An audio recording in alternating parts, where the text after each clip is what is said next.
అందరికీ హాయ్. ఈరోజు మన టాపిక్ వచ్చేసి వెస్టర్న్ ఎడ్యుకేషన్ సిస్టమ్. ఎందుకు ఈస్ట్ ఇండియా కంపెనీ వాళ్ళు మన ఎడ్యుకేషన్ సిస్టమ్ని డెవలప్ చేయాలనుకుంటారు, బ్రిటిష్ వాళ్ళు కూడా ఎందుకు దానికి సపోర్ట్ చేశారు, ఇలాంటి టాపిక్స్ గురించి మనం ఈరోజు డీటెయిల్గా తెలుసుకుందాం. ఈస్ట్ ఇండియా కంపెనీ వాళ్ళు మన ఇండియాలో ఎడ్యుకేషన్ సిస్టమ్ని ప్రమోట్ చేయాలనుకున్నారు. ఎందుకంటే వాళ్ళు బ్రిటిషర్స్ వాళ్ళని తీసుకొచ్చి ఇక్కడ వర్క్ చేయించుకోవాలనుకుంటే వాళ్ళకు శాలరీ పే చేయాలి. దానివల్ల వాళ్ళు చాలా మనీ పే చేయాల్సి వస్తుండే.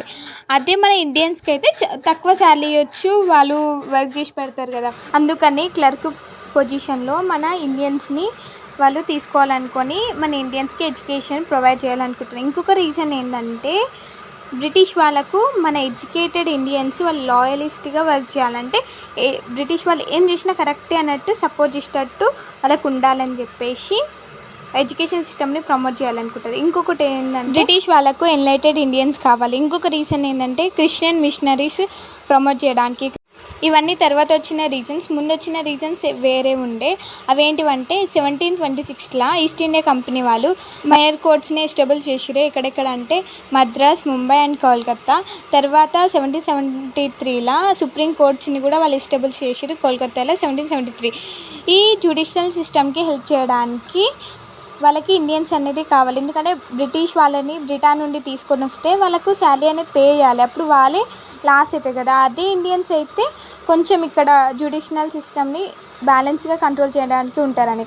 అప్పుడు ఆ టైంలో హిందూస్ అండ్ ముస్లిమ్స్ ఎక్కువ ఉంటుండే కాబట్టి హిందూస్ కోసం అలాగొక యూనివర్సిటీ, ముస్లిమ్స్ కోసం అలాగొక యూనివర్సిటీ అనేది పెట్టారు. ఒకటేమో కోల్కత్తా మద్రాసా అనే యూనివర్సిటీ ఇప్పుడు ప్రజెంట్ కూడా ఉంది, అది అలియాస్ యూనివర్సిటీ అని కూడా పిలుస్తారు. ఇదాన్ని ముస్లింల కోసం పెట్టారు. ఇంకొకటి సంస్కృత్ కాలేజీ, ఇది హిందూస్ కోసం పెట్టారు. ప్రజెంట్ కూడా ఈ కాలేజ్ ఉంది. ఇప్పుడు ఈ కాలేజ్ నేమ్ వచ్చేసి సంపూర్ణ ఆనంద్ సంస్కృత్ విశ్వవిద్యాలయ అనే పేరుతో ఇప్పుడు పిలువబడుతుంది. ఈ యూనివర్సిటీలో చదువుకున్న వాళ్ళు అడ్మినిస్ట్రేషన్ స్ట్రక్చర్లా హెల్ప్ చేస్తారు.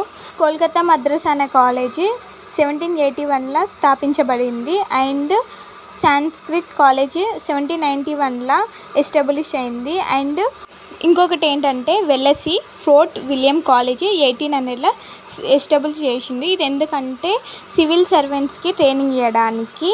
కానీ ఈ కాలేజ్ కొన్ని రోజులే ఉన్నది, తర్వాత ఈ కాలేజీ మూసిరు.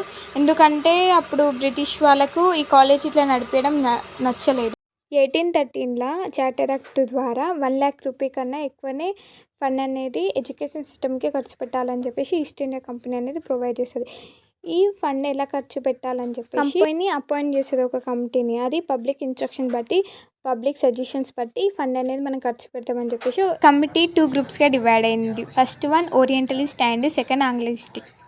ఓరియంటలిస్ట్ కమిటీ ఏం అడ్వైస్ చేస్తా అంటే ఈ ఫండ్ మనము క్లాసికల్ లాంగ్వేజెస్ గురించి మనం ఖర్చు పెడతామంటది.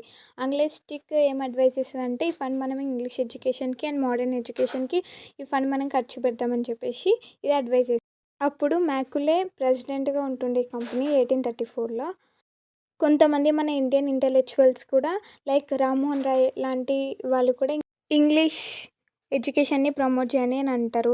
అప్పుడు మ్యాకులే ఒక మినిట్ ప్రిపేర్ చేశాడు. ఆ మినిట్ వల్ల ఇంట్రడక్షన్ ఆఫ్ ఇంగ్లీష్ ఎడ్యుకేషన్ గురించి ఒక మినిట్ ప్రిపేర్ చేసి దాన్ని GCC William Bentinck 17th March 1835 announce చేశాడు. ఈ ఫండ్ మనము ఓన్లీ ఇంగ్లీష్ ఎడ్యుకేషన్ గురించి మనము ఖర్చు పెడతామని చెప్పేసి అంటాడు. మన కంట్రీలో ఎడ్యుకేషన్ ఇన్స్టిట్యూషన్స్ ఒక్కొక్క ప్లేస్లో స్టార్ట్ అయినాయి. 1835 నుండి 1854 గవర్నమెంట్ ఒక్కటే స్టార్ట్ చేయలేదు. క్రిస్టియన్ మిషనరీస్ కూడా ఈ ఎడ్యుకేషన్ సిస్టమ్ని ప్రమోట్ చేయడానికి వాళ్ళు ప్రైవేట్గా కూడా వాళ్ళు స్థాపించారు. ఎందుకంటే క్రిస్టియన్ మిషనరీస్ మెయిన్ ఏమైందంటే వాళ్ళ క్రిస్టియానిటీని ప్రమోట్ చేద్దామని చెప్పేసి ఎక్కడెక్కడ స్థాపించారంటే కోల్కత్తా, మద్రాసా అండ్ ఎక్సెట్రా. బ్రిటిష్ ఇండియాలో నెంబర్ ఆఫ్ స్కూల్స్ వచ్చినాయి.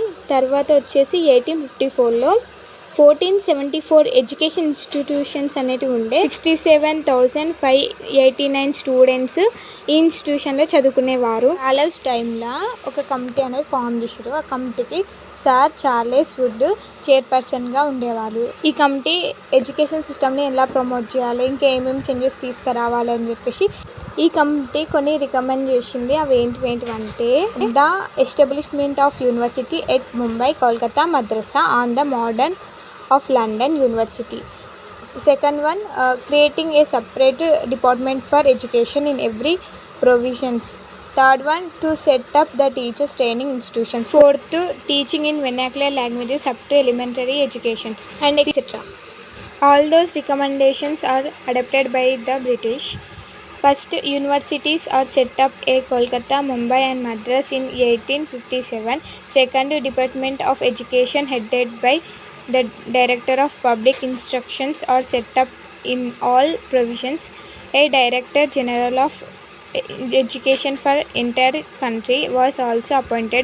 About 24,000 schools were founded. Second అంటర్ కమిషన్ 1854లో వచ్చింది. ఈ అంటర్ కమిషన్కి చైర్పర్సన్గా సార్ విలియం అంటర్ ఉన్నారు.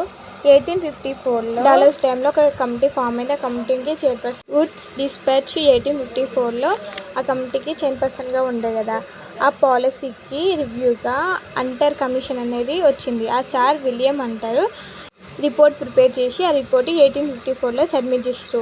అందులో ఏమేమి రికమెండ్ చేసిందంటే, first encouragement of private enterprises in the field of education. ఇంకొకటి వచ్చేసి ప్రైమరీ స్కూల్స్ ఉంటాయి కదా, ఆ ప్రైమరీ స్కూల్స్ అవి లోకల్ బాడీసే చూసుకుంటారు, అది లోకల్ ఫండ్తోనే చూసుకుంటారు అని చెప్పేసి గవర్నమెంట్కి ఒక రిపోర్ట్ అనేది సబ్మిట్ చేసింది. This recommendations were accepted by the government. 1910 నుంచి 1916 వరకు లార్డ్ హలేజ్ 50 lakhs రూపీస్ ఎడ్యుకేషన్ని ప్రమోట్ చేయడానికి అలాట్ చేసిండు. అంతేగాక ఈయన ఎడ్యుకేషనల్ మెంబర్స్ని అపాయింట్ చేసిండు. అందులో జీసీ కౌన్సిల్స్ కూడా ఉన్నారు. ద ఫస్ట్ ఎడ్యుకేషనలిస్ట్ ఎవరంటే sir Henry Butler. Next salary commission వచ్చింది. ఇది ఏ టైంలో వచ్చిందంటే 1917 నుండి 1990 వరకు వచ్చింది. సాలరీ కమిషన్ పేరు ఎందుకు వచ్చిందంటే, అప్పుడు ఎడ్యుకేషన్ కమిషన్కి చైర్పర్సన్గా డాక్టర్ మ్యాక్వెల్ సాలర్ ఉండేవారు. అందుకని చెప్పేసి దీనికి సాలరీ కమిషన్ అని పేరు వచ్చింది. మనము ఎడ్యుకేషన్ సిస్టంలో కొంచెం కొత్తగా కొన్ని అమలు చేయాలని చెప్తాడు. అందులో first one secondary stage 2 years of intermediate course and 3 years degree course introduce. అంటే మన 10th వరకు సిలబస్ ఉండాలి, తర్వాత 2 years సిలబస్ ఉండాలి, తర్వాత 3 years డిగ్రీ కోర్స్ అని ఉండాలి. అందులో secondary and intermediate education control మొత్తం బోర్డ్ ఆఫ్ సెకండరీ ఎడ్యుకేషన్ వాళ్ళు చూసుకుంటారు. డిగ్రీ మొత్తం కంట్రోల్ యూనివర్సిటీ వాళ్ళు చూసుకుంటారు అని చెప్తారు. అండ్ ఇంకో స్పెషల్ అటెన్షన్ ఉమెన్స్కి ఇచ్చారు. ఎందుకంటే అప్పుడు ఆ కాలంలో ఎక్కువ ఉమెన్స్ని చదివించడానికి ఎంకరేజ్ చేయలేరు, అందుకు ఉమెన్స్ మీద స్పెషల్ అటెన్షన్ ఇచ్చారు. ఇంకొకటి ఏంటంటే, వాళ్ళు యూనివర్సిటీస్ కొన్ని ప్లేస్లో సెటప్ చేయాలనుకుంటారు. అందులో హైదరాబాద్, లక్నో, అలహాబాద్, ఢిల్లీ కొన్ని ప్లేసెస్ ఉన్నాయి. ఇంకొకటి వచ్చేసి ఉమెన్స్ కోసము ఒక యూనివర్సిటీ పెట్టారు, అది పూణేలా. కానీ 1936లో అది బొంబాయికి షిఫ్ట్ అయ్యింది. Next Wardha scheme of education. ఇది 1937లో ఈ స్కీమ్ అనేది వచ్చింది. ఈ స్కీమ్ రావడానికి మెయిన్ రీజన్ ఏంటంటే, మన ఇంగ్లీష్ ఎడ్యుకేషన్ వల్ల మన ట్రెడిషన్స్, మన కస్టమ్స్, మన కల్చర్ మొత్తం చనిపోతుంది. అట్లొద్దు, మన కల్చర్ని మనం కాపాడుకోవాలంటే మనము ఇంగ్లీష్ ఎడ్యుకేషన్ని ఆఫ్ చేసి మన మదర్ టంగ్లో మనము ఎడ్యుకేషన్ అనేది చదువుకుందాం. And free and compulsory education చిల్డ్రన్కి ఉండాలి 17 to 14 years వాళ్ళకి. ఈ Wardha scheme of education Congress national leaders వాళ్ళు ఈ స్కీమ్ని తీసుకొచ్చారు. అండ్ గాంధీజీ కూడా ఇందులో ఇంపార్టెంట్ పార్ట్ ప్లే చేసిరు. కానీ ఇన్నిగనం స్టెప్స్ తీసుకొని ఇన్నిగనం మెజర్స్ తీసుకున్నా కానీ 1941లో మన లిటరసీ రేటు 12% ఉండే. మీకు కనుక నా వీడియో నచ్చినట్టయితే సబ్స్క్రైబ్ చేసుకోండి, లైక్ చేయండి, షేర్ చేయండి.